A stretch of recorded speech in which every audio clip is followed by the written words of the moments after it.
వృషభ రాశి వారికి ఈ వారం మిశ్రమ ఫలితాలు గోచరిస్తున్నాయి. నీరసం, అలసత, కొంత మతిమరుపు ఏర్పడినప్పటికీ మీరు మాత్రం కార్యనిర్వహణలో వెనుకంజు వేయరు. కుటుంబం పట్ల శ్రద్ధ ఉందని, ఆప్యాయత ఉందని, కుటుంబ సభ్యుల మీద విశ్వాసం ఉందని నిరూపించుకోవాల్సిన రావడం మీ మానసిక వైరుధ్యానికి కారణమవుతుంది. నూతన వ్యాపార పరంగా పెట్టుబడులు పెట్టడానికి కృషి చేస్తారు. కొన్ని ముఖ్యమైన పనులు నిదానంగా సాగుతాయి.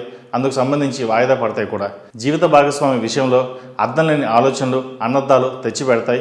ఇవే అనుమానాలకు దారితీస్తాయి. కుటుంబంలో శుభకార్యాల ప్రస్తావన ఉంటుంది. శుభకార్యాలు ఘనంగా నిర్వహిస్తారు.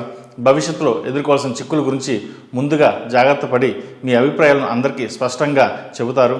మధ్యవర్తి వ్యవహారాల వల్ల, పెద్దల తీర్పుల వల్ల నష్టపోతారు. తలనొప్పి లేదా చర్మ సంబంధించినవి కొద్ది కాలం ఇబ్బంది పెడతాయి.